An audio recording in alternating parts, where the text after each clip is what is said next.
So, some of you know, I'm an integrated attachment theory coach.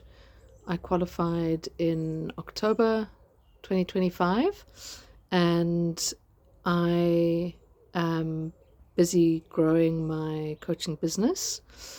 And I've been having a bit of an internal debate about what exactly to post. The obvious stuff to post is my work itself and the work that would be attractive to the people that I'm wanting to work with. At a high level, I'm wanting to work with, anyone who's self-aware, who has something that they want to shift in their lives that is, causing an increasingly greater cost to them in terms of not being able to move on their goal or the thing that they want to shift. And people who essentially have tried many other things before and it hasn't worked. And then specifically working with women in midlife. And so the obvious stuff to post is about IAT coaching itself. And I have ideas of what to post on that front. I am posting a lot in written form already, thoughts that I'm having, insights that I'm having, windows into my coaching practice. I'm sharing some of the frameworks of IAT. But the thing I've been uncertain about is how much of my own journey to share, especially around the process of not just being an IAT coach, but essentially being at the very beginning stages of wanting to build a coaching business. And I distinguish a coaching business from a coaching practice. A coaching practice would be focusing only on, essentially one-on-one coaching clients. But I really am keen to build a coaching business that goes beyond one-on-one clients.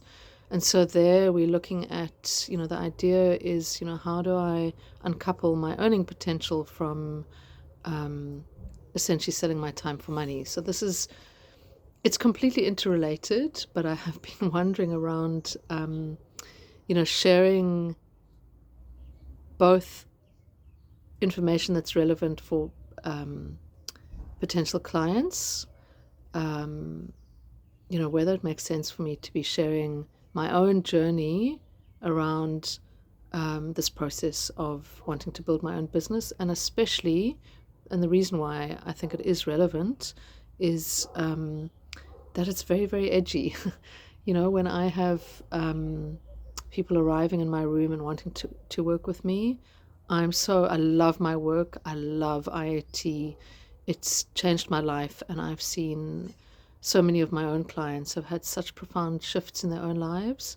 So that part comes really easy, and I love that work. But what's an edge for me at this point is this process. I have a conscious goal, which is to build this coaching business, and there's so many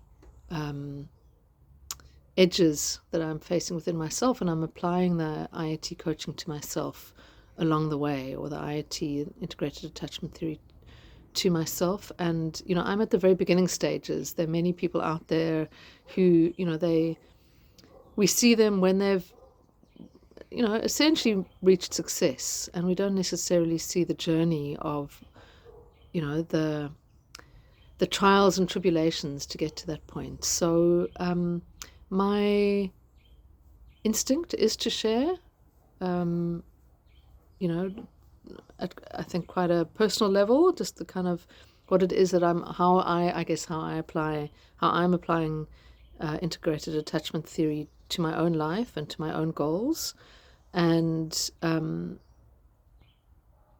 I guess I'm curious to hear, like, how does that land for people? Is that something that you'd be interested to hear more about? And, like, does that help, I guess, build your confidence and trust in me as a coach, to really see me in the trenches doing the work myself? And I think, the reality is that in some domains, I think if you come to me as a client, I can provide guidance and support, having really gone through that and come through the other side. And I think then in other domains, I'm at best 1 or 2 steps ahead of you. And so, yeah, I'm just curious about your thoughts and feedback around whether or not you think it's a smart idea for me to share, my real edges and my, me applying this work on myself in relation to building my coaching business.